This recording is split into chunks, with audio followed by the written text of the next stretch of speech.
What is going on, you guys? It is Dog Cost Crypto here with is ePHIAT about to launch or not?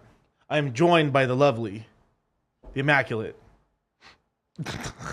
Cultivate Crypto. What's up? The best ever. The best ever. Chart God. Yeah, things are all good. Just having some coffee here this evening and getting ready to talk new beginnings, I would say, in this crypto space. We're seeing a lot of things blossom in crypto right now, and I think all the stuff that's being built over in the Pulse Chain ecosystem is really, really interesting. Yeah. So that's what we'll be discussing tonight a little bit, I guess. Yeah, I mean, we're basically one of the few YouTube channels that really do focus on and spotlight, you know, not just Hex, but this burgeoning ecosystem that is Pulse Chain. And one of the things we've talked about before in the past is that you need quite a few things to actually have a working L1, right? You need the main L1 gas token. You need a place to essentially either borrow on your crypto. You need a DEX, and you need a place to or just trade NFTs, basically. Right. So what we're going to be talking about today is really like the first and sort of the second level of that leverage, which is some version of an Aave, which is going to be, you know, Phiat, as well as you know, Famous, which is going to be more like on-chain trading with leverage and stuff. So like GMX. GMX, exactly, and stuff. So today we have Buck from the Famous Phiat team, man. What's up? And of course Dylan as well. Hello. Hey. Howdy, guys. Wonderful, man. We are alive, sir. How are you? Doing well. It's late where I am, but very happy to be here. Excited for this. How late? It's 11 o'clock. All right. That ain't shit. 11 o'clock's just fine. You're young. Unless you're like this man wearing a Gucci jacket, talking about how late it is. You're ready to go party, I think. Yeah, I mean, a normal night, you know, about 3 a.m. Usually I go to sleep, but don't let this guy lie to you. He's going to Hotlanta. But hey, it's fine. But thanks for coming on, you guys, man. And how are you doing, Buck?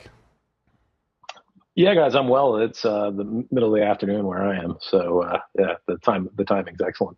Perfect. That's right. There you go, man. We got tea and Red Bull. One to keep you going, one to have a relaxing afternoon. No, but thank you guys for coming on, man. I know you guys have a lot of stuff cooking up right now. Do you guys want to give everyone a little breakdown of like what might be happening pretty soon? I don't know. I've heard whispers, but I'd rather hear from the team themselves. Sure. Buck, you want to give the timeline and stuff, or? Well, yeah, I mean, it's hard to give a precise timeline, but basically, we've more or less completed the audits. They will be done basically the second we tell Solidity, Finance, and Certec that everything's final now. So they haven't found anything to stop us from moving forward. So Nice. that's basically a tick. We've closed the sacrifice. We're finalizing the balances right now. We've published those a couple of days ago. We'll be basically going over those with a fine tooth. What's the word I'm looking for? A fine toothed comb. There you go. To make sure that there aren't any problems there. And so far we haven't really found anything. So that's going pretty smoothly. We're doing a bunch of other kind of admin type things just ahead of the actual token issuance. But yeah, we're on track to launch, I think, this month. I won't say it's coming tomorrow or anything like that, but I think in the next couple of weeks we'll have those tokens out and issued. So that's pretty exciting. So instead of 2 more weeks, it's 3 more weeks. Well, there's only 2 more. There's only 2 more weeks roughly in the month, right? So right, yeah, it's not that far. So yeah, so I mean that's just my best guess. Like things can obviously happen, but we have everything running on ETH testnet. We're pretty happy with that. It's basically getting close to crunch time. When we do launch, we'll launch with very tight settings. We'll monitor how everything's running for a bit, so it's not going to be like use this thing and go absolutely no limit on the first day or whatever. Okay, we'll be very careful. No. We'll be very careful. Right. Yeah, I know we're boring that way. Damn it, Buck. If you nuck, you buck.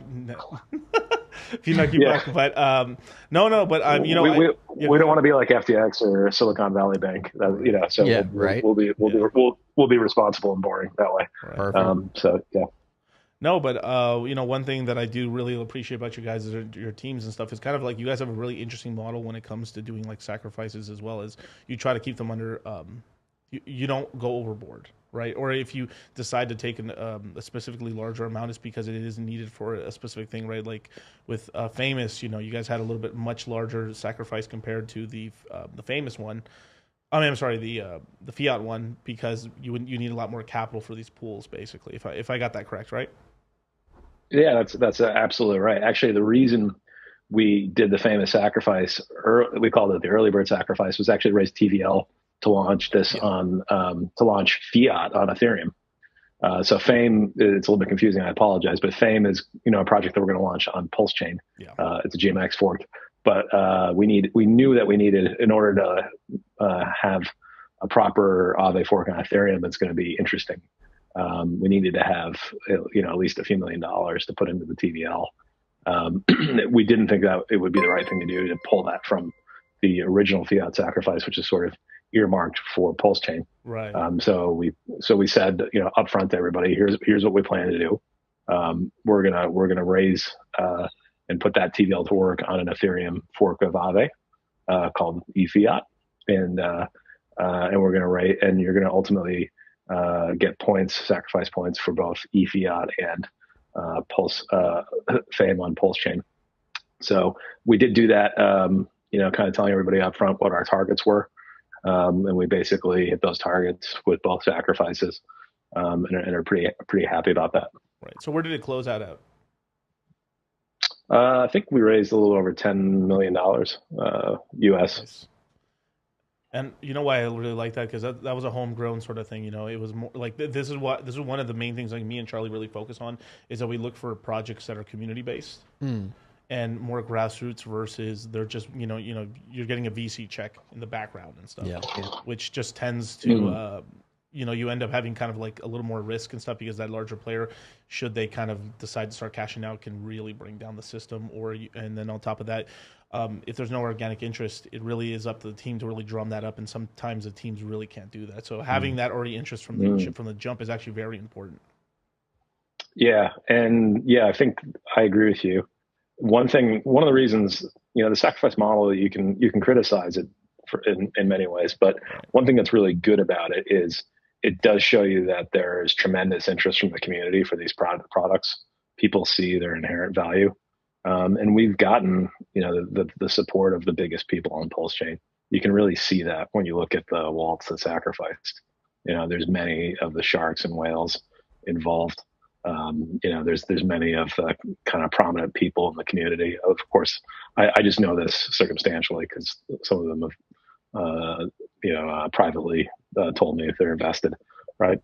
So, we've gotten several thousand people to participate in the sacrifice, and that means that the community is really coalescing around it, and that's before Pulse Chain even exists. Yeah. So that's a really useful thing, because I think the two biggest risks here with this sort of thing, there's sort of three big risks. One is the obvious one, which is the implementation, but that maybe doesn't worry me so much because we can test it and we're forking something. It's not like we have to go build this from complete scratch, right? Right. So we know that these products exist already. We have a full blueprint for them. We have the ability to implement them, right? So I'm not too worried about that. But the primary risks are really how successful is Pulse Chain going to be, and then how successful are we going to be getting the community to really wrap their arms around us and say, hey, this is where we do borrowing and lending. This is where we do leverage trading, right? And I think in both instances, we've got a really nice first mover advantage that's going to be very hard for anybody else to come in and try and overtake us. And they're going to have ownership of this, as you said. So it's going to be very decentralized. We're going to be single digit owners of these tokens, right? So, you don't have that kind of VC dumping risk with this. Only people that are going to be able to dump are going to be the people that sacrificed. So I'm not even going to be able to dump. I've committed to holding on to my tokens for 2 years with Phiat, for example. Yeah. So you guys get to dump on me. So enjoy. Well, in 2 years is perfect timing for this bull market. And it's like, in terms of the Hex community, right? Like there's, I think, a lot of people who, they're like, hey, I want to own part of the casino, but I don't want to do leverage myself. But I think it's going to be really interesting to see, the different types of people who end up using the platform. I think just in general, right? You're going to see a lot of people who, probably from other communities try to come in and short Hex and basically get wrecked. But at least it gives them a platform to be able to do that from now, basically. But what do you see as kind of like your key audience in the either currently in the Hex ecosystem or people that you want to attract to the Hex and Pulse Chain ecosystem? Yeah, well, I think it depends on the product, but I actually think with Phiat, I'm really actually going to try and not so much go after the Hexagon community, although they will be instrumental. But this is really a B2B type product, right. which is to say there's very smart, intelligent people that use Aave that have tons of money. Yeah. And they know exactly how to use it. So I'm basically just giving them like a Boeing 747 that they already know how to fly perfectly, right? If you think of these guys as pilots, and I'm just putting that Boeing 747 on Pulse Chain for them. Right. So you're basically looking for guys from the Ethereum ecosystem who are using these types of tools, and then just be like, hey, got the same tool over here, you know how to use it, and then just port those guys over to Pulse Chain, basically. Precisely. Yeah. And I mean, that's the big end of town. Right, because those guys are like the Justin Sons of the world. Yep. Just $100 million down, no problem. No problem. Right. All the biggest guys are old friends. Three Arrows Capital. We're using this, to leverage to the tune of billions, probably. Yeah. Right. It's an important thing to have in your ecosystem. And obviously all the MEV guys and the ARB guys. They're going to want these tools as well. And we're doing that not just on Pulse Chain, we're doing it on Ethereum as well. So, this is going to finally enable these guys to participate more with Hex as well on Ethereum. So, right. So that's sort of the audience for Phiat. I think, for Famous, I think the audience is going to be a different one, which is going to be, the kind of leverage trading community. And they're a different beast as well. Yeah, there may be some crossover there, but they serve different purposes. Yeah, exactly. And I think it's just interesting for the current Hex community to basically understand that, because I think there's a lot of people who they might not even want to invest in the system that does that because they misunderstand it. And I think they've, heard in terms of leverage, it being the boogeyman, right? Which, I would say for most people, it is a tool that does not, serve their purpose. But I would say, like you said, right, it attracts the right players to this market and makes it a fully functional market, which is what we need Pulse Chain to be.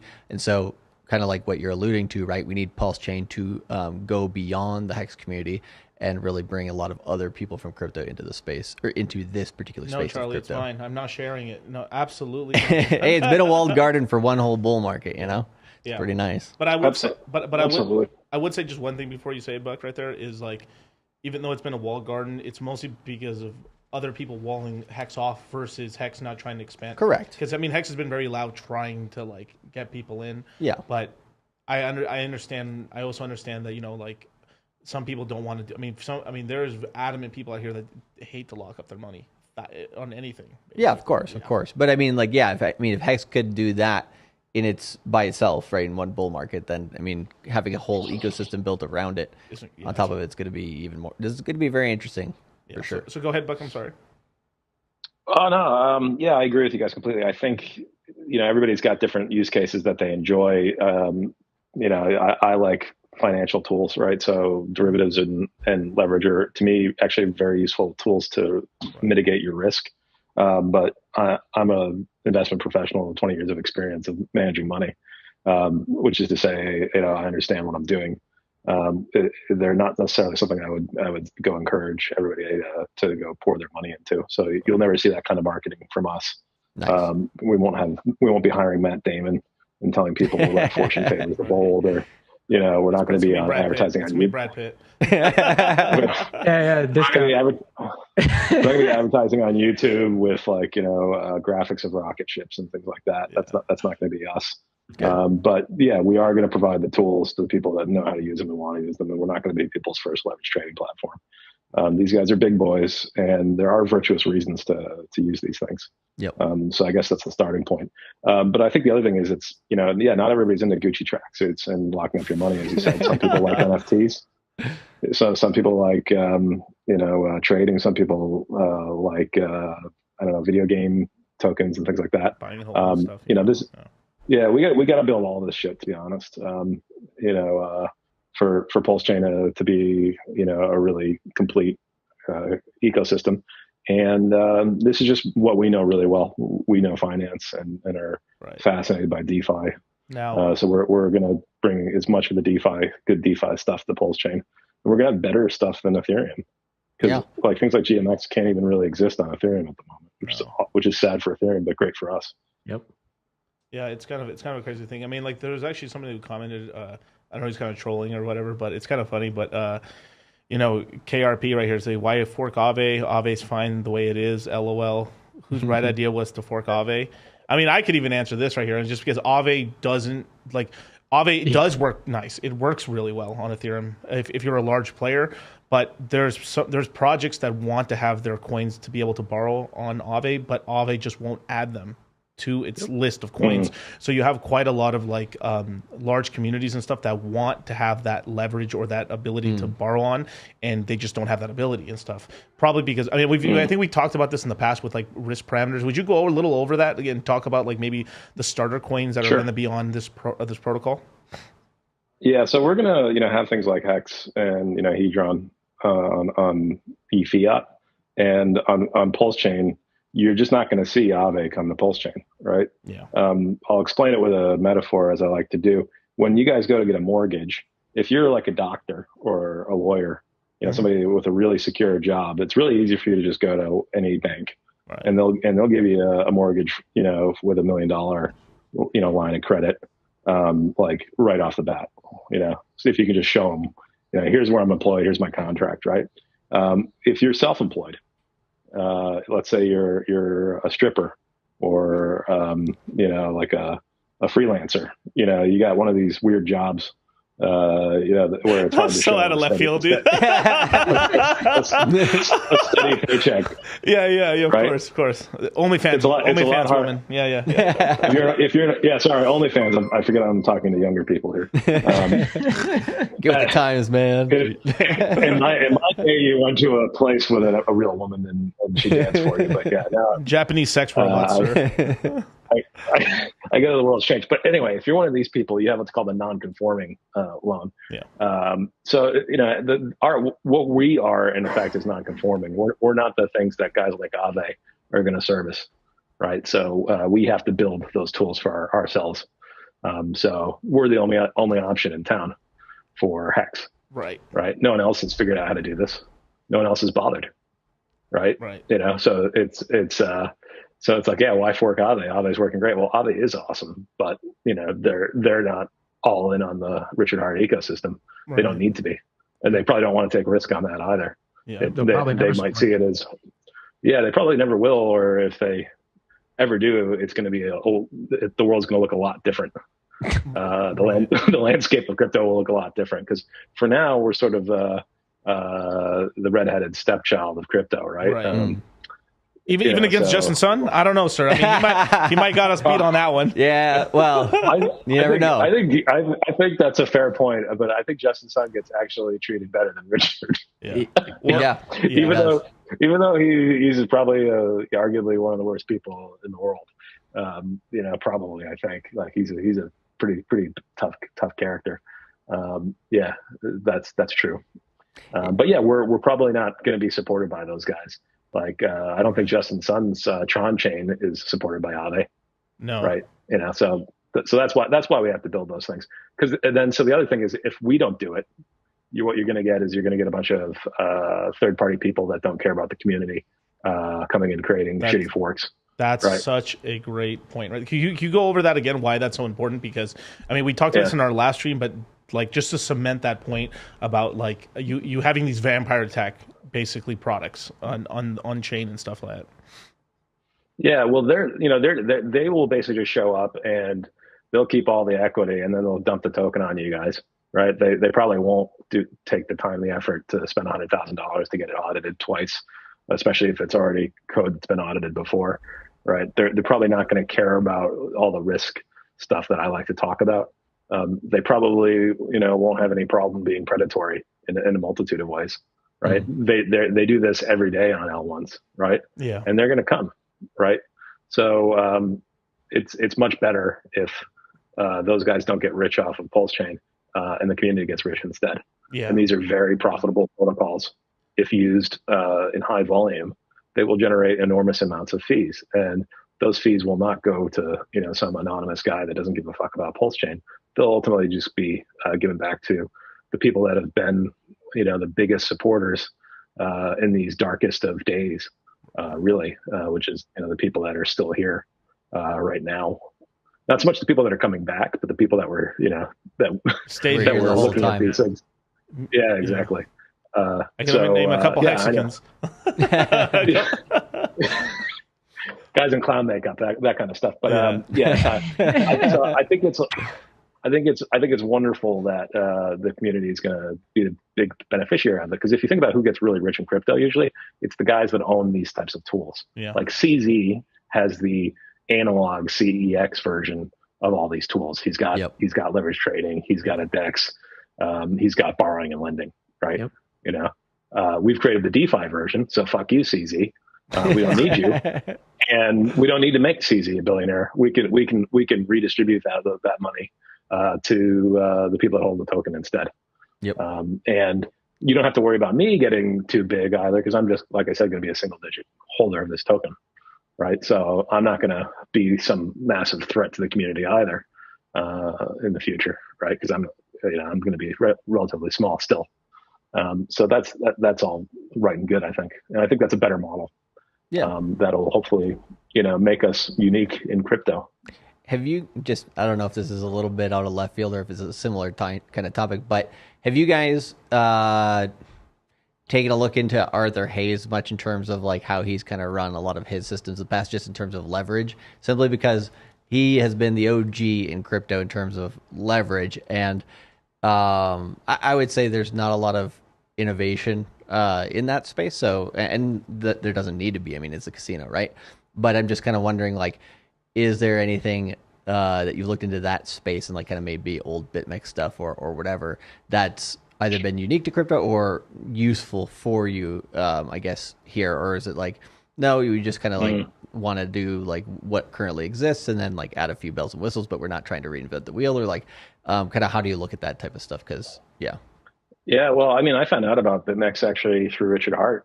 Okay. Come to think of it, back when he used to shill it in 2017. Yep. Nice. Yeah, he had a link. Also, side Love note, Arthur Hayes really loves GMX. By the way, he's He's a big investor. Big investor. And looks rare. He's a big as well. investor. Yep. Looks rare.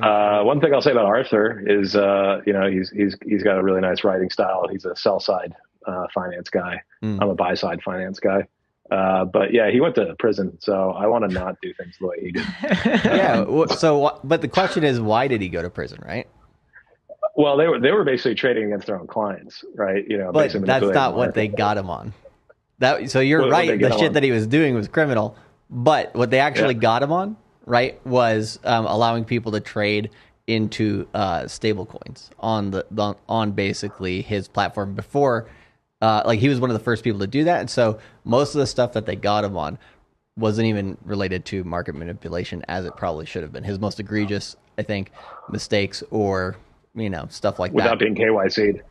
Yeah, exactly. Allowing people to basically turn their dollars in without being KYC'd. Exactly. So the KYC portion is what they really care about, right? And so on the DeFi side, right, like I know I won't necessarily name platforms, but stuff like Uniswap essentially, right, has gotten under a lot of scrutiny under the law for those reasons when they're like dealing with US customers, right? And so I think like most DeFi platforms don't have to worry about that, but like it is something to think about towards the beginning, right? Because if you're thinking about like those things at the beginning, then at least down the road they won't become issues as well. Maybe that's what the thing to learn about from Arthur Hayes is lawyer up from the beginning, right? Yeah, well, we've done that, but yeah, I probably won't go into too much detail on it. But no, of course, that's something we've done. Good. And we're going to be a decentralized DeFi platform. So once this thing's up and running, it's not really up to us to control it, right? It's all code. So like that's a big improvement over the evil stuff that was happening and happens every day at CEXs. Right? Yeah. Yeah, and I think there will be some innovation in this space, but like you said, I think it'll mostly come from the DeFi side as kind of people with GMX and other platforms like it start forking it and kind of trying these things in different communities, because it really is dependent on what the community needs. Sure. Yeah, but I, like you said, I don't think innovation is super important so long as you're going to make money without it. Just a matter of making it a little extra. You just want things to work well and be trustworthy. I think most of banking is basically been the same for 100 years, right? I think, and that's big. I think earlier you mentioned Buck, where like the Bloomberg terminals, they haven't really changed that much over the a couple of decades. Well, they have, but they do. They look really simplistic, and what works, right? Yeah, exactly. And nobody wants to. It's not like your Apple OS where it needs to have a new slick button every other week in order to get you to go buy a new phone. No. I guess what I was referring to with Arthur A is more like perpetual swaps and those types of things, like different instruments that might be unique to crypto that they currently don't have in the traditional system. Like it is more rare when those things come up, but I think like each cycle we tend to have like a handful, like a couple different new tools that come up. So, I get your point. Yep. Yeah. There's definitely still room to add things as well. That's always possible. Right. Now, I would love to get your take on this and stuff because you've been using these products for quite a long time. Like, no, Aave works great. It's awesome. But, I mean, one criticism that, it is kind of true is that they took fucking forever to leave Ethereum and go on to other L2s. Or, realistically, they didn't. It took them forever to get on OP or Optimism and stuff like that, and and Phantom and stuff like that. It just took them quite a long. They stayed on Ethereum, and I really feel like that kind of hurt them a little. Even though they're still the gold standard because it works and a lot of big players can use them, but I feel like more people there would have been a lot more middle class crypto people would have probably used them more. if they were on other chains a lot faster, and they were pretty slow to move and stuff. A lot of the Ethereum projects that were native to Ethereum took them forever to want to leave Ethereum or upgrade to other L1s to even get any traction and stuff. I mean, and yeah, I mean, I don't know. What's your thoughts on that? Yeah, well, it actually makes sense from a strategic perspective. They already are the incumbent on the biggest chain where pretty much all the value is, right? So why would they want to go support other chains and take risk on those other chains, which are inherently riskier because they're more volatile and potentially risk their entire brand, right? This is why they're not coming to Pulse Chain, probably ever. At least not this cycle for sure, right? Because they don't want to take risk on the OA. So that's what I mean. You know, we're the OnlyFans girl. We're the stripper, right? We're not the doctors and lawyers that they're serving on Ethereum. But if I can just add one thing though, I mean, it's a little like, even though they're the incumbent now, it's a little early in crypto to say that they're going to be the only thing out here. Realistically, I mean, there are plenty. Yeah, there are plenty out there, but you know, they serve that one client niche, which is enormous, really well, and that's where they make all their money. Yep. Right. So you know, it's the same reason Goldman Sachs doesn't open up a private bank branch in, I don't know, Skokie, Illinois, right? Or Poughkeepsie or Springfield, Massachusetts, right? They could probably get a couple clients from those places, but they focus on just, you know, major metro areas, New York, Los Angeles, you know, San Francisco, et cetera, right? Because, you know, they just want to make sure they cover those markets as well as possible. That's because the overwhelming majority of value and fees for them is really just about dominating Ethereum. And there's just a lot of risk into going to open up a private bank, let's say in Mexico City. You can do that, right? But if you do, the odds of you onboarding a person who's connected to the cartels or some sort of drug lord is probably just grown exponentially, right?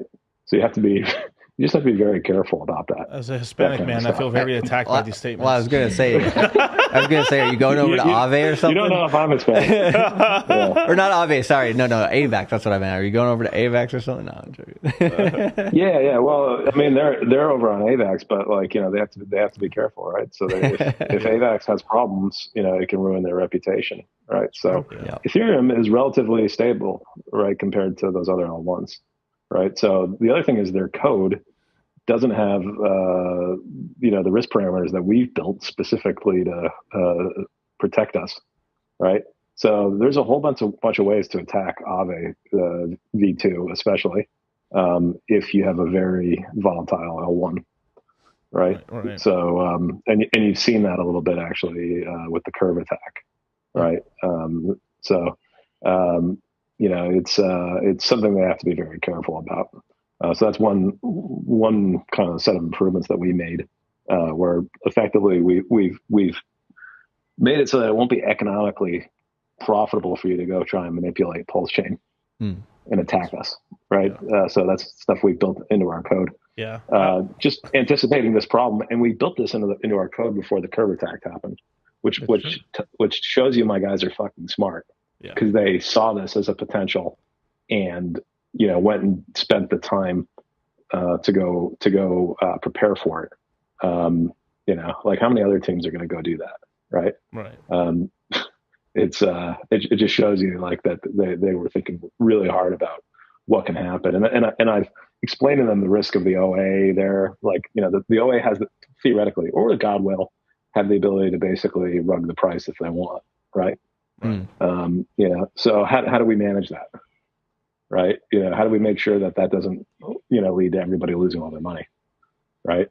You know, so we've put in these protections to, you know, basically take away that incentive, right? So that's a good example. So Aave probably can't launch on Pulse Chain, to be honest, and they won't. But I welcome it. When they do, we're all going to have so much money we won't care. Yeah. Yep. Well, and also it does, yeah, like you said, they're not really incentivized to. So great. Like I think, like DCC said at the beginning, right? Like having as many, organic or native coins and projects and platforms in the Pulse chain ecosystem is going to be important, because you probably end up having like these islands, I guess, of like not necessarily the same people, but like groups of people that are kind of like trusted members, right? So you have like obviously Richard Hart, any coin he's related to, everybody trusts to some extent. Then you have Alex from Hedron. That's starting to become an area that is like somewhat trusted, right, outside of Richard Hart. What you guys are doing, I think, will benefit a lot of what Richard has wanted for the Hex and Pulse chain community for a while anyways, right? So then, if you guys become a trusted group of people in there, then, you might have other projects by extension, right, start kind of building off each other's reputation. So you might kind of get that where you get like these personalities within the space that people know they can trust, so that when other people start building in the space, at least there's a group of projects that people are comfortable with. But of course, that'll shake out over time. We don't know that for certain, but it seems like people, will want leaders more than, just there's just going to be a bunch of different coins. Because when you look at the list of what, like the 140 coins that currently exist or that are being planned to come onto Pulse chain, like 95% of them look like absolute trash. Yeah. Damn, I was about to say that. Yeah. Fucking hot garbage. Yeah. But we should give them. We should give. I mean, it's that's beautiful. Every community. It's every community. It's a whole crypto game. Because I had a couple. I had a couple private conversations with some people that are big investors in other chains, and trying to talk to them about convincing them, like, hey, you might want to look into Pulse chain and Hex and everything like that. And then they had seen these websites full of all the lists and stuff because they were doing the research, and they were like, bro, this is hot garbage. I was like, bro, look at half the shit on fucking OP or on any L1 or L2. There's a ton of these sort of micro cap tokens that are complete garbage, but you end up getting a couple special ones out of there. Yep. And then that's what, like, you can look at the top. You can go on Nomics or CoinGecko, and 95% of those cryptos aren't going to be here in like 5 years. Yeah. It's just the way of the game, Yeah, funny number game here. Back in the last cycle, the coin ranking sites, they used to have like 2,500 total cryptocurrencies. Right. And I think now it's upwards of maybe 25,000 or something like that. Exponentially increased on just shit across all of these different chains and stuff like that. It's it just goes to show, right? So a lot of those aren't going to succeed.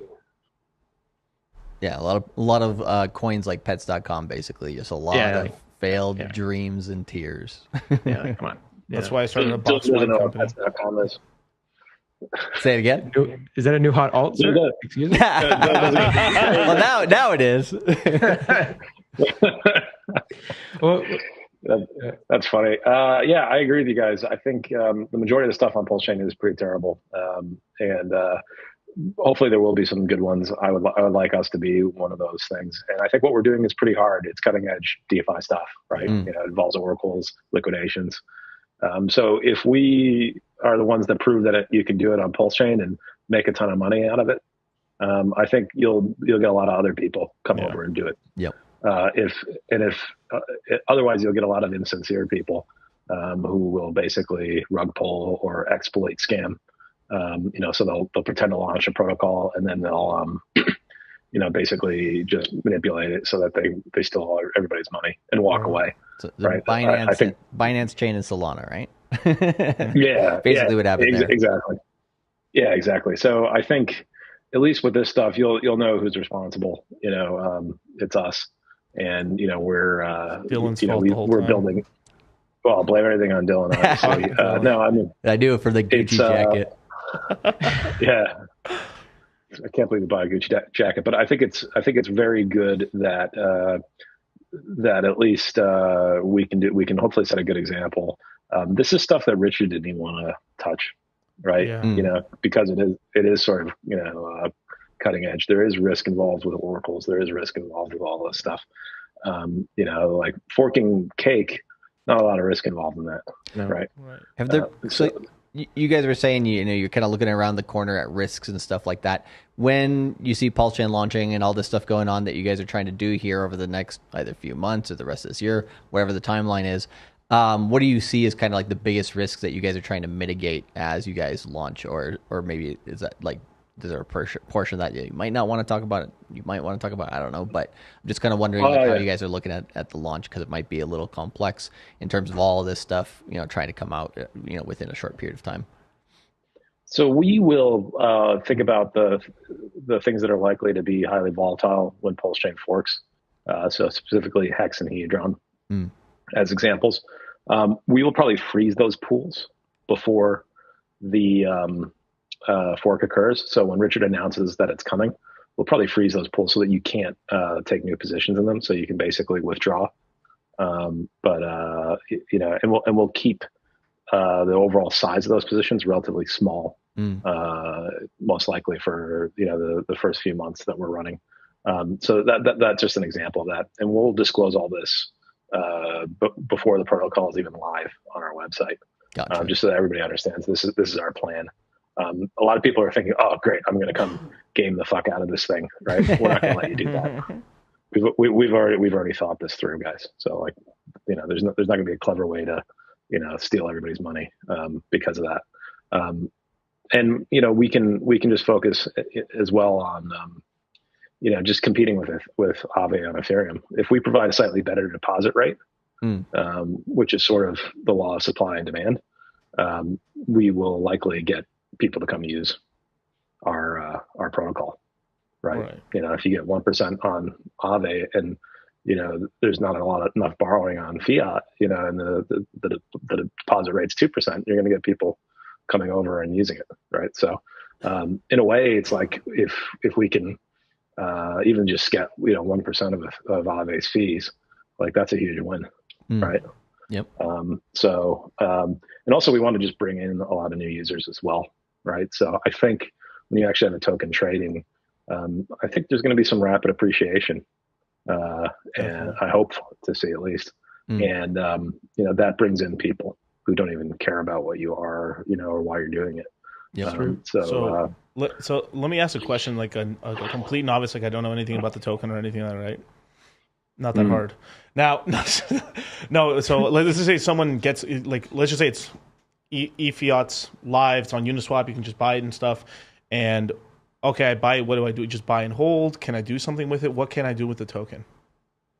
So you can take that token and you can stake it, and you can earn a share of the revenue generated by the platform, right? So 50% of the revenue generated from borrowers is given to the stakers of the Fiat token, right? Right. And that comes in a range of different currencies, right? So that comes in, if there's a lot of Hex being borrowed, then you'll get Hex rewards. If there's a lot of Hedron being borrowed, same thing, or USDC or anything like that, you get basically like a basket of coins that you can claim.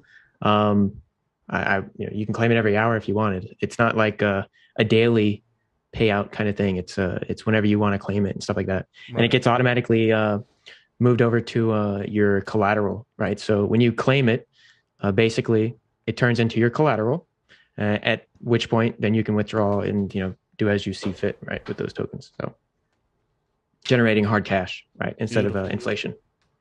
Yeah, and this is sort of a trend of tokens that we've seen that have for a lack of a better name, like business tokens, basically, in a way where the token holders actually get something, unlike something like Uniswap where you can vote on some things, but some people, other entities control so much of the token that your vote is basically null and void. It doesn't do anything at all. Yep. So is there going to be a voting thing to the side of the system, or is it just primarily just a revenue share of a token? So at the moment, it's just revenue share, but it could turn into something like that in the future. But at the moment, it's just it will. But we'll always have a pretty good influence over that, and we have to be very careful about what we do. So we think having strategic centralization, if you think about it, is a good idea for the time being. But the idea is to get it more decentralized over time. But in the early days of Pulse Chain, you don't want a community of degens voting on which shitcoin to add. Okay, now I know. Now I feel that's haram. I feel attacked now. Okay, if I want to trade my P Shiba up and down the street, I should be allowed to, sir. No, Yeah, sure, Miguel. Right. We'll give you a $5,000 allocation. Exactly. That would be pretty funny. Yeah, things like P-Shiba will sink the ship. So we have to be no bueno. No bueno. It's the same reason Riley Reid has a hard time getting a checking account with a reputable bank. My man, you was dropping a lot of porn star names, a lot of like stripper stuff. Man, dude. I've just had a kid a month ago, so it's been a kind of difficult month. Well, that deserves a Pepe, I guess. in that department.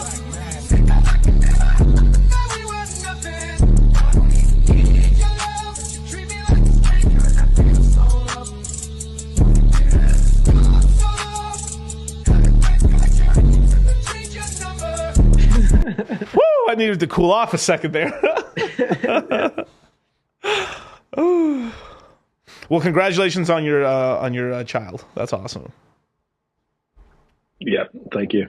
It has its benefits. My boy Karn's in the chat saying Buck is a seasoned fellow. Seasoned. So where were you going with that? No, it's pretty hilarious. No, but yeah, just going off of like so on this whole business token sort of thing. We've seen this with Illuvium. Once it launches, it's kind of its ecosystem of gains. There's kind of a revenue share system with the Ethereum they earn that they use to buy the token and then kind of redistribute it back. Everyone has a little bit of a different either they just give you more of the token if they buy off the market, or they pay you in what they earn.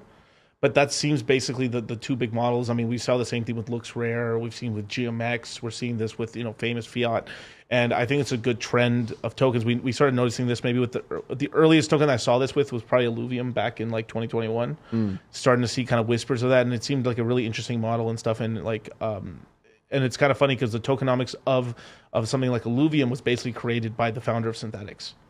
Because Kieran Warwick helped create some of that stuff, but Kane Warwick's the one that said like he wishes he could have fixed up the synthetic tokenomics a little bit better and stuff, and he kind of like helped his brother really like formulate that and stuff. So it's really interesting. Obviously, crypto borrows from other things as well, but there had been for a long time, especially in 2021 and 2022, kind of like looking at like some of the old DeFi, DeFi summer, the 1.0 stuff, just being like it doesn't really like do anything for you in terms of the token holding these tokens. Yeah. Can you talk a little bit about why you've chosen these models? Yeah. Well, so what you're really talking about is fundamental value is the economic term for it. So that's when you actually have cash flows assigned to it. So when you have a business, it goes out and has sales and earns revenue, and you get paid, right? What you have experienced historically in crypto is what's called the greater fool's game. Shout out to Moritz, where basically you're always needing to get somebody else to come buy this thing from you at a higher price than you paid for it. And the only way you can do that is to go out, get loud, and go find more people to basically pay more than you did, right? So there's this constant sort of pump and dump pressure because there's really nothing underpinning the value of these tokens except the size of its community. Right, and the number of people that are out trying to persuade other people to go buy Bitcoin, to go buy whatever. Yeah, networking. That networking effect. Yep. But the problem with that is that if you lose that, there's really nothing actually helping the token retain its value. Yeah, you go. So I don't worry so much. Yeah, you go the way of MySpace. Exactly. Yep, that's exactly right. So I don't worry that much with these types of tokens because with these things, it doesn't matter. So long as people are using them and in size, and it's the right people, they will generate enormous amounts of fees. I don't need to have the best marketing department. I just need the right people to go use them. Yep. And GMX has anonymous founders. Aave doesn't have very few people actually understand it, right? Like in the Hexagon community, almost nobody knew what it was until we decided to fork it. But you get the right people using it, these things generate an enormous amount of fees, and that underpins the value of the tokens. And it makes sense that they're very in vogue at the moment. And that's because, we've been in a bear market for crypto where all those pump and dump type coins obviously get annihilated. And these things, on the other hand, keep churning out cash flows, which is why GMX is up in the past 12 months. when so much of everything else is basically down, Yep. right? Because its trading volume grew massively over that period. It generated more fees. So even in a period where the things that it's trading are losing value, like Ethereum, it's actually growing in its value because it's growing its market share of these fees. So these things should give you tremendous comfort because the only thing you have to worry about is this where everybody's going to come to do this? Yeah. Right. If it is, they're going to generate lots of fees. Yeah. It's basically self-explanatory. Yeah, it's a nice flywheel. And like, do you feel like with the current Hex community that there's any sort of like, okay, if the Hex community, right, it kind of stays the way it is for, let's say, maybe about the next 1 year, right, depending on when Pulse Chain comes out, right, the sooner it comes out, the more people will come towards this space, but the longer it takes, right, you might still have the same amount of community. But do you think there's kind of like a glass ceiling in terms of like kind of where the platforms can go based on kind of what we know about volume and Hex community and all that stuff right now? Or do you guys feel like, well, once Pulse Chain really gets going, that network effect is going to kind of take care of itself and, you know, it's going to go where it's going to go, and we don't really know at this point? Yeah, I think you're right. I think that's a big unknown, like how big of a deal Pulse Chain is going to be. That's really hard to know ex ante. Yeah, but have you looked at like from a business perspective, have you looked at like, oh, well, we know there's X amount of dollars flowing in this ecosystem now, so if everything were to stay static, like we'd be probably, you know, making this much, have this much of market cap per coin or something like that. Have you thought about those things yet? Yes, I have, but I probably shouldn't talk about them in detail. Yeah, of course. You can be general or allude to subjects that are close to it, but maybe not exactly. Yeah, well, let's do it this way. So we know that GMX on Aave and Arbitrum have done roughly 120, probably more than that now, $1 million of fees since they started, you know, a little over a year ago. Yeah, do you think Pulse Chain is going to be, you know, in a comparable order of magnitude to AVAX?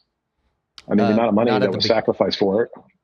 The amount of money that was sacrificed to it suggests that it would be. Okay, yeah, I guess I never looked at AVAX at the very beginning, how much money was in the system at the very beginning. So I guess I don't know the corollary between the two from that. Yeah, point. But I wouldn't say that's a good comp though, because you know, AVAX was originally some, you know, professor, you know, nerdy professor, Turkish guy, whereas, you know, you're talking about Pulse Chain, which has got 100,000 people already ready to use it. So are you trying to compare the current AVAX size towards where the Pulse community will be towards the beginning? Gotcha. Yeah, I don't think the past matters, right? So I just think you look at them, like I think they should be comparable in size, right? You know, within an order of magnitude, right? You know, so if I don't know how much is AVAX worth today, a few billion, right? Yeah, probably. You know, so you multiply that by, you know, 0.1, and that's probably a good, you know, baseline for what Pulse Chain is going to be valued at. You know, so like if it's able to generate those kind of fees and we're the dominant, you know, leverage trading platform or the dominant borrowing and lending platform, you know, you could look at what they're earning on those platforms and multiply by whatever assumption you make about what we are likely to trade relative to those alt ones. I think Pulse Chain is going to be pretty comparable to Phantom and AVAX in size pretty quickly. Interesting. Yeah, I like is my view. Yeah, no, I like that view. I'm not going to be opposed to that. Yeah, and I mean, and Buck hasn't even mentioned that you know, all of the same coins that currently exist on GMX, you know, can also be traded, or you know, will probably also be traded on Famous, anyways, right? And my camera just died, guys. Sorry. Oh, you're good. Yep. Yeah, that's true. But the other thing is, it's like I don't think that many people even use AVAX, right? And Arbitrum isn't even used that much. But the good news about Arbitrum is that they've got these really big Ethereum guys using it, right? And that's kind of that's what I think this proves the point of like the size of your clients really matters, right? If you want to think about it that way. I don't need the soccer mom to come trade on my platform. As a matter of fact, I preferred if she didn't. Yeah, exactly right. You know, I need you know, the Justin Sons of the world to come trade on my platforms. That's where you make all the fees, right? So The nice thing is we're going to be the only game in town. On Arbitrum or AVAX, these guys already have lots of CEXs where they can do these things, right? Yep. We don't have that, which is very interesting. So we're going to probably almost have a monopoly on this space for at least some period of time. Yep. Well, which I think is cool. Yeah, go ahead. Well, I was going to say on that, it was usually a lot of the times, when you get a new ecosystem like this built out, usually it's not until the first cleansing, which, is like, I'd say 3 years into it, 4 years into it, right? So not until that time, like, I would say you probably got that space or that corner on that until, probably 2 or 3 years from now. Yep. And, I don't know, a lot of people still use BitMEX because it's what they used in 2017. That's right? true. And yep. Those are the rich guys in Bitcoin. Mm-hmm. You know what I mean? Like that's where they still go. Volume is still huge in these places, right? So, I think we're actually go ahead. The only other thing I was going to add was the beautiful thing in crypto is, especially when it comes to competitors, they're not always the smartest to be like, okay, during a bear market when the trend is going back down, right, I should enter the market and try to compete at that point, right, and take market share from these guys. So it's actually the way crypto often goes, right, is like if you guys are building something good and you are the pillars of your space in the Pulse chain ecosystem, then even if competition could come in 3 to 4 years down the line, they usually don't because they're dissuaded from the downwards price actions, which then just solidifies you in the space you're already in. So like as long as you guys keep providing value and then do some updates and stuff here or there, then it should be good for longer than that too. But I'm just, kind of going off of that's exactly right. I see it exactly that way. And, we're committed to this space long-term as well. Right. Yeah. Wow. That's so rare to hear. I mean, like there's so many people that they're like, I'm in it for a cycle, bros. And then that's it. Cash out Lambo. That's it. But yeah. So I think that's part of our DNA. We manage money for a living. We've been doing this together for the better part of a decade. Right.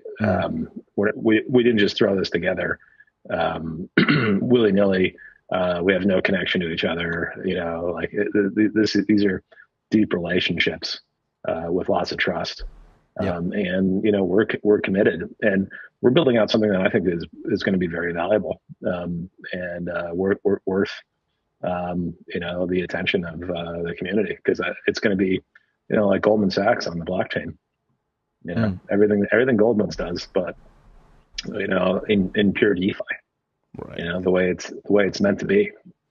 No one else has this sort of horizontal integration in DeFi. So it's going to be very interesting. Yeah, and there's somebody in the chat, Wealth Mindset, said, I missed the sacrifice for this one too. There's people missing sacrifices left or right here. Your guys' sacrifice ended last week, is that correct? Yep, it's over. So you can buy the tokens when they launch. So that's exciting for you. Nice. There's going to be great opportunities. You're still early. Nice. And so, before that, you'll have ePHIAT come out, airdrop to the people within this month that basically did sacrifice. And in terms of the Ethereum side, before Pulse Chain comes out, is there anything on that you guys are particularly excited about for how you're releasing ePHIAT and all that?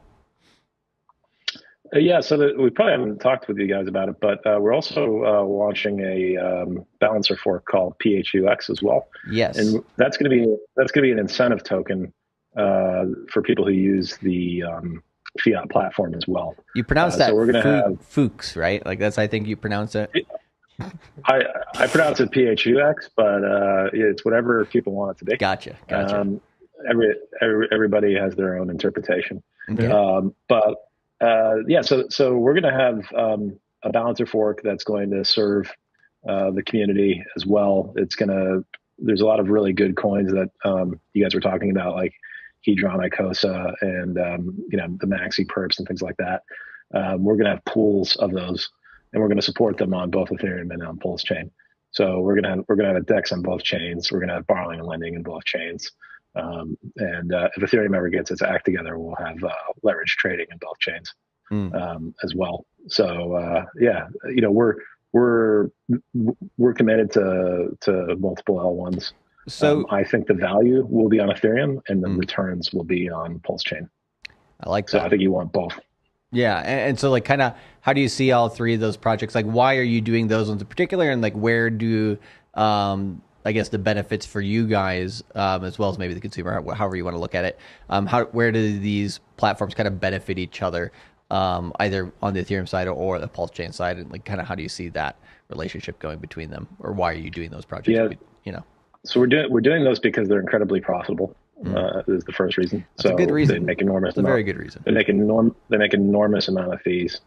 They provide a real world use case, that needs to be,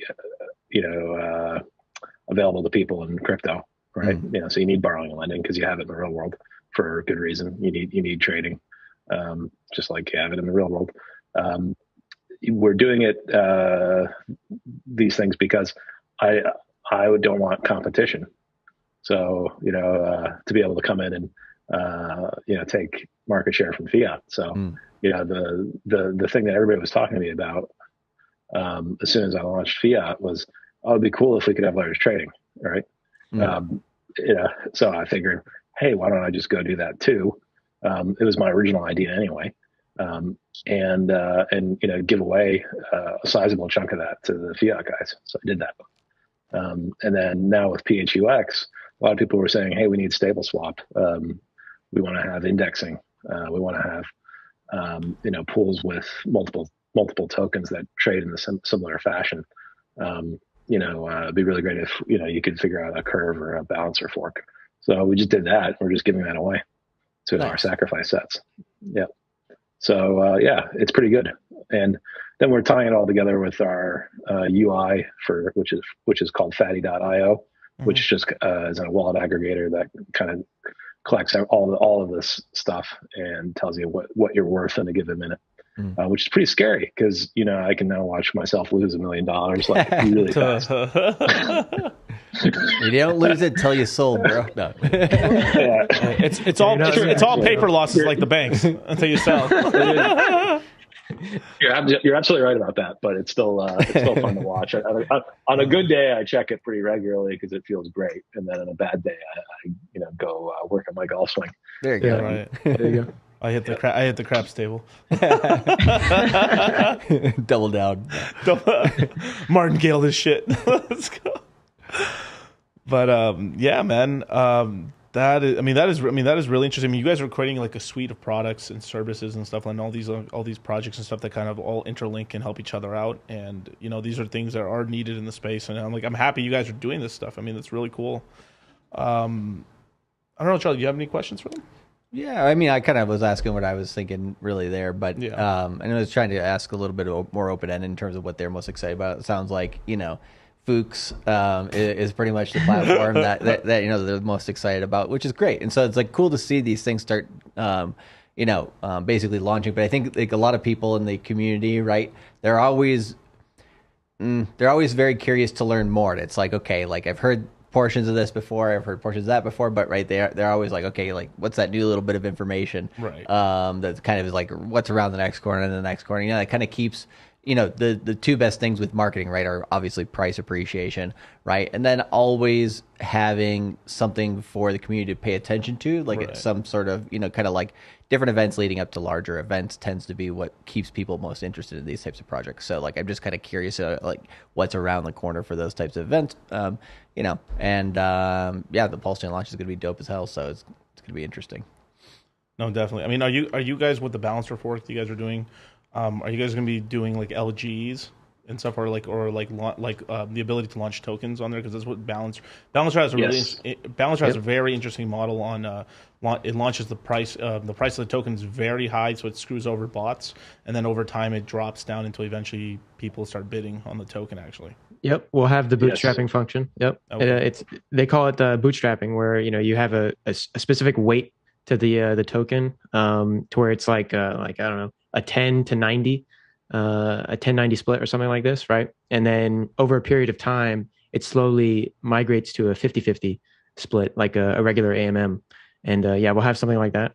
I think the most interesting thing that we'll see is probably having, I mean, this is the best use case in my mind, right? For it's almost directly up the stream, right? Where you'll see the maxi perps all in one place, tied to you'll have the Maximus, the Deci, the 7-year one, the 3-year, and the Lucky. Yeah, and then you'll have the tied to USDC all at the same time, right? And then you can trade amongst all of them, and they can all find their price.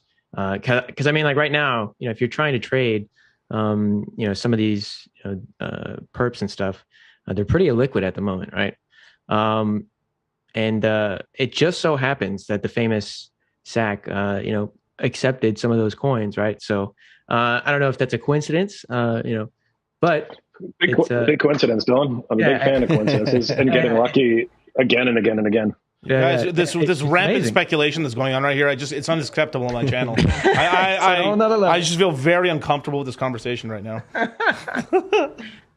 So yeah, I think that's going to be really interesting, and they might actually find some pretty good pricing. Right. Whereas at the moment, you could argue that they might have found their prices, but arguably, you could probably see them have like a nice curve going on to them. When they're all tied together in one pool. You know what I mean? So to me, I'm excited for that personally with the PHUX. Right.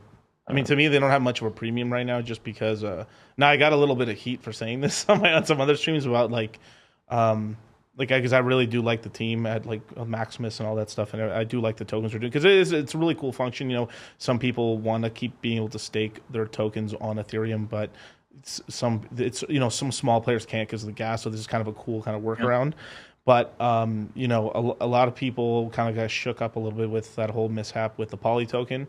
And even though there's been test netting on Maximus and stuff, and they said that the base token and everything should be fine, but until the base token actually does, it's kind of the proof of concept. Same thing why, I really like that you guys are launching this, because it shows the competency of the team. Holy crap, these guys launched something, it actually works.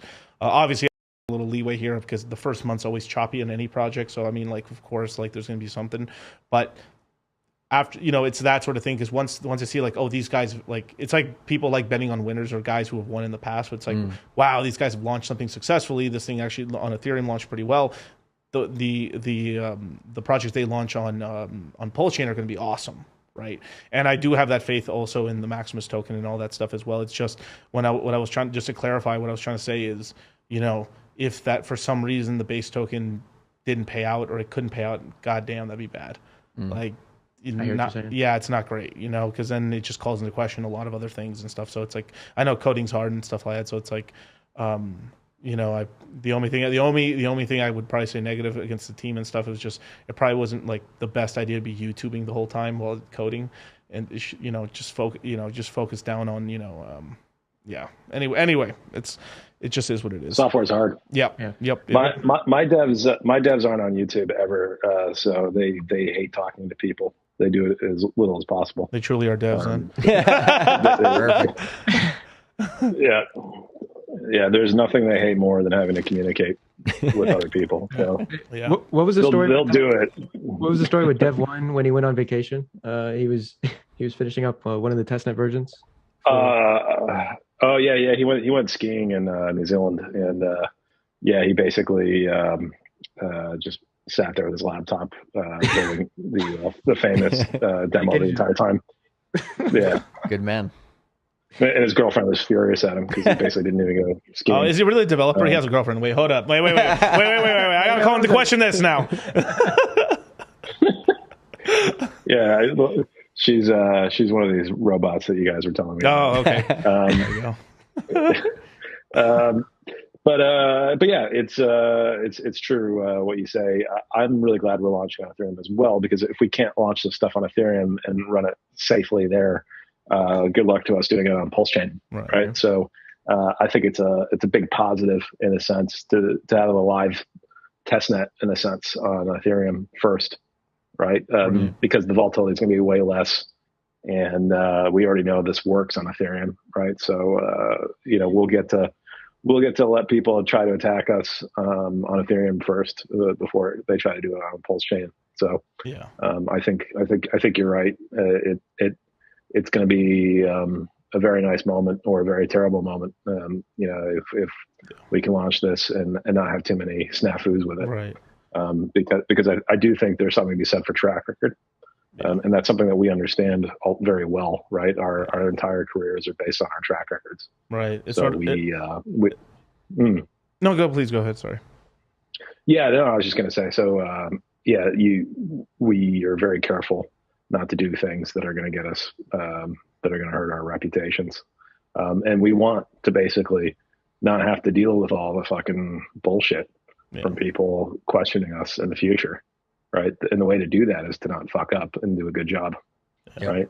So in the future, if we execute these well in the future, when we go to do the next thing, everybody's just going to say, yep, I trust these guys. Yeah. They do a good job. They take this stuff seriously. So that's incredibly valuable in whatever business you're in. If your clients or whatever have that opinion of you.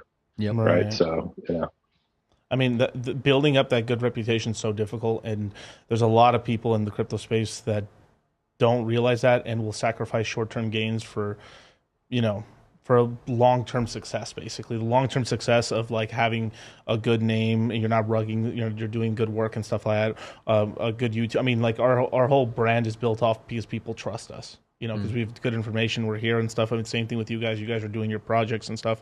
And there's just a lot of people who right now, because the industry is young and there's a lot of money to be made, probably are not realizing probably a titanic mistake that they're making by kind of trading in that the good karma or the good reputation for these short-term, money-making schemes, basically. And I think it's really going to bite them in the ass because, we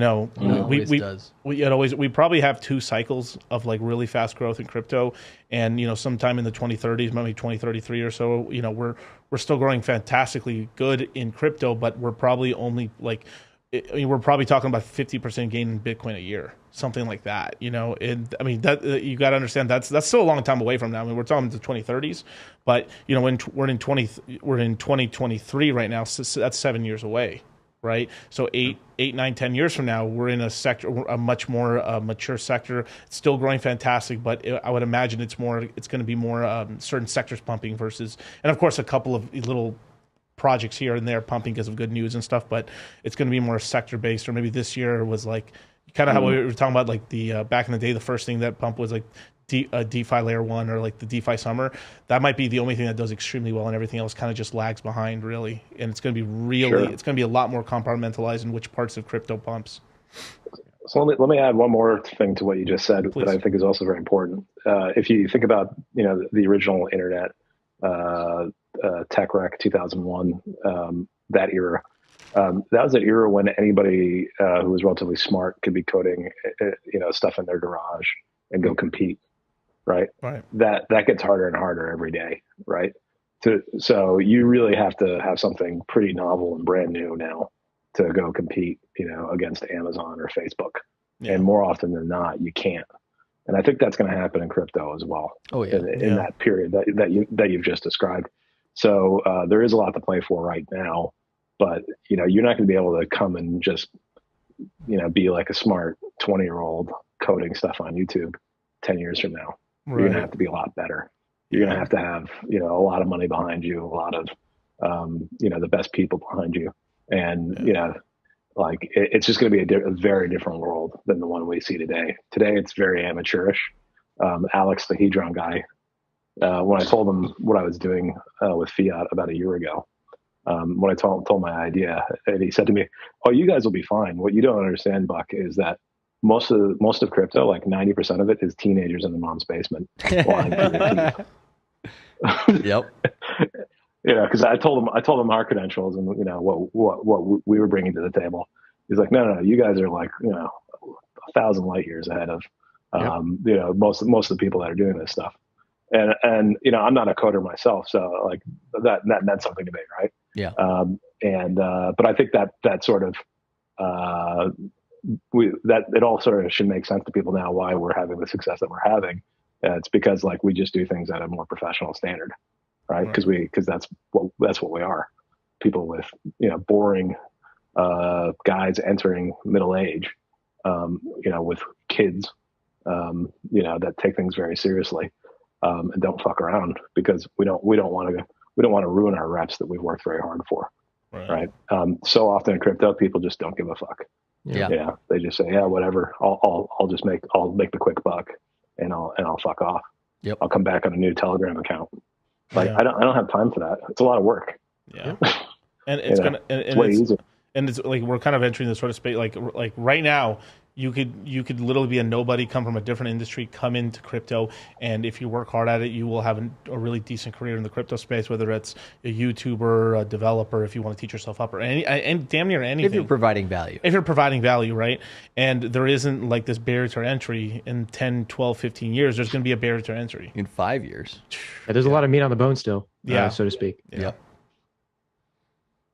And then, I noticed that with YouTube people, actually, because like the early crypto YouTube guys were terrible. Oh yeah, they're trash. Like Tone Vace, right? Like who in their right mind would ever think of that guy as like a good public speaking personality? Yep. Right? It's like the guy with like the bowl haircut, and the incredibly annoying Ukrainian accent. Yeah. Don't say Ukraine on YouTube, bro. Hey, wait, hold up. You're careful with my channel right now. Sorry. YouTube's gonna ban us. There's no free speech. No. I didn't know that. Sorry. That's why I pronounce it Fuchs. Oh, okay. There was a reason why. Okay. Yeah, there you go. Okay. Keep Miguel's channel clean. Thanks for telling me. Okay, well, I'll make sure not to tell you guys what I think about COVID. Or I'm not gonna say that. No, we'll do that on Rumble. That's in about a half hour. Everybody, let's go over to. Yeah, shout out to the Rumble team. Okay. Yeah. Okay. And Epstein didn't kill himself. Anyway. Neither did John McAfee. Yeah. Black helicopters. Okay, now that you guys are definitely canceled, I'm sorry. But the YouTube guys have gotten so much better. Yeah. Like you look how professional your setup is. It's amazing. Yeah. And you look at the Bitcoin guys, you went from having like Tone Vays and Antonopoulos to like these like male models like Robert Breedlove. Like where did they get this guy? He looks like I still like my Andreas Antonopoulos. He's one of the. Yeah, I got to defend our boy here a little bit. But it's that sort of. But it's because he never really sold out his images. He was working hard this whole time. Well, yeah, but also I mean like. What do you call it? He uses his hairline or whatever for his logo. I'm like, bro, like, come on. Dang. But so I see what Buck's saying. He was the best. Yeah, he was the best in that era, right? But he can't hold a candle to what's that chick? The English one. I mean, she's gorgeous. Yeah, but she sounds like a Bond girl. Halpern. Yeah, I don't know about that. But she's abandoned content. She's abandoned that's crypto. A different story. She's abandoned crypto. She's full on Andrew Tate stan. Yeah, but what I would say is like a lot of those guys from the previous bull markets. The main thing that they didn't do, right? Because they could have always evolved with, or they could have kept changing with the market, but they did not evolve, right? They're like, they got rich, and I understand why they got rich on Bitcoin, and then you got your guys who get rich on Ethereum. You'll have your guys who get rich on Hex, and forever, the next 15 years are counting down to that last stake coming out, right? And you're going to have these guys who, where they got rich is where they're going to stay. They don't have an incentive to evolve into kind of where crypto's going in the future. And so that also kind of goes with the turn and burn model of a lot of people in YouTube, developers, so on, and projects and so forth, is because they can't last more than one cycle. They can't last more than 4 years once they make that money. It's like, well, that was enough for me, right? They don't have those larger goals, which it sounds like, the Phiat team, all these platforms that you guys are making, you guys are planning to do this, it sounds like, for more than like basically the entire decade, and not just like, hey, we're coming here for a cash grab. So that's the main difference there. I mean, even guys like I really liked crypto. This is all going to get clipped out now if we're talking about YouTubers. but like I really like Crypto Lark. He had great content. He was a great. I mean, I'd watch this guy here and there. It was just nice to hear someone just say, hey, don't worry, you guys, just stack sats and chill, that old thing and stuff. But then come to find out, in the background, he was dumping shit coins. One saying, in the background, he was doing a lot. He was doing some shady stuff in the background and stuff. And this is what I'm saying is why some of these YouTubers don't last that long either. Is like they try to keep up this very, very squeaky clean image, which isn't real. for the most. Like I try to act is like how I legitimately act. You know, obviously when I need to be extremely professional, I am extremely professional. But I like being goofy here and there, right? But I can maintain this image because this is very natural for me. Right, versus a lot of these guys are over there snorting coke, fucking hookers, and in private, and like they're like Mr. fucking clean on screen and stuff, and that's not them, and that's usually why they get caught up, you know, in the background because they're doing very dirty dealings in the background and stuff.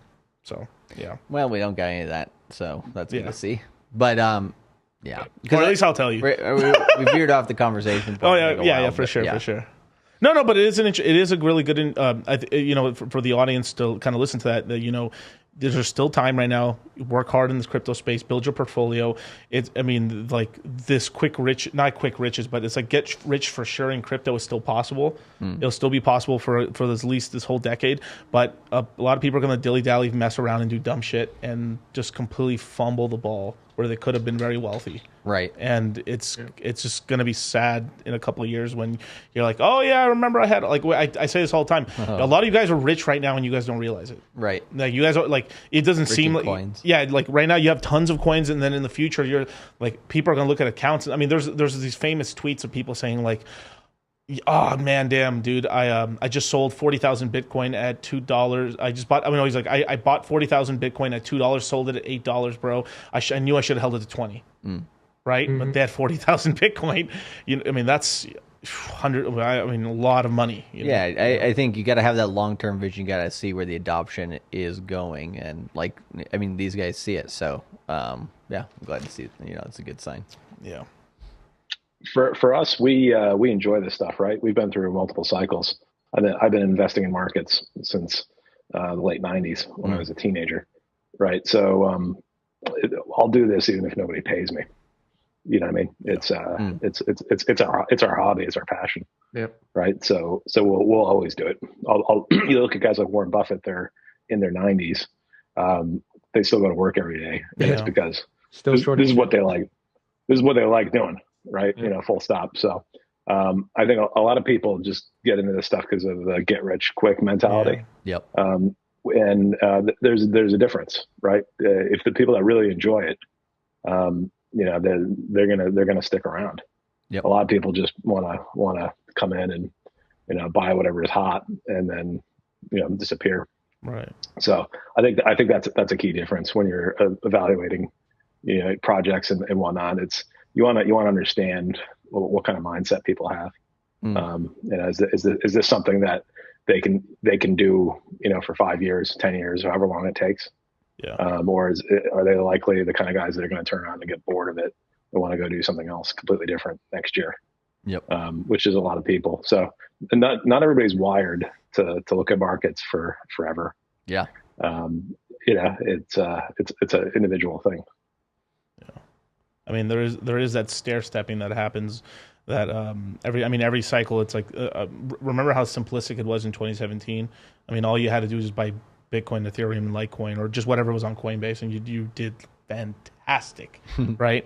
But then the next cycle, you had to learn how to use Uniswap, and you had to learn how to start using some of these L1s and investing on other platforms like Uniswap. You couldn't just rely only on exchange listings. And then now we're heading off to this new world where like you have to be very deep in L1s and stuff, and then be really doing your research into communities to see where your project. And then the next time it's going to be another, like I would say, like difficulty bomb, damn near. Like it's almost like a halvening every 4 years. It gets a little more complex every time the Legos are stacking on top of themselves. Basically, yeah. And I would go out to say even that arguably, you know, you could say that DeFi did really well last cycle, right? I mean, obviously it did, right?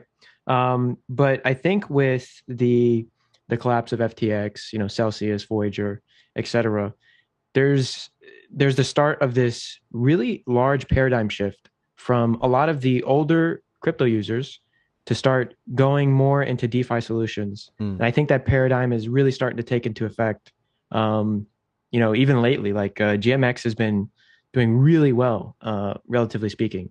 And you know, I would go to say, you know, the fees that they're generating are to the likes of a very successful DEX or centralized exchange at the moment, right? And it'll be interesting to see how that paradigm shift plays out in the market this go around. Because, DeFi did really well. But with the collapse of these sexes, the floodgates are open per se. Yep. If these products are built correctly, they're in the right places, and they're efficient enough to handle the influx that may come from people realizing that, okay, it's really easy to hide your books and to commingle funds off chain, right? Whereas on DeFi you can't do that, right? Everything's transparent, and you're going to see if there's some fuckery going around. Somebody's going to raise the red flag and sound the alarms and stuff. Where it's just I really think that there's going to be a paradigm shift this cycle going around with DeFi, and it could look very different than it did last year, and maybe orders of magnitude. I don't know. That's my take. The key thing there, guys, is that we needed to have a proper bear market to test these things to make sure they survive. That's true. Yeah. Right. And it's sort of the kind of key thing before big money can actually come in. They want to see what it looks like, when things go really pear-shaped. And I think we now know Uniswap is absolutely fucking bulletproof.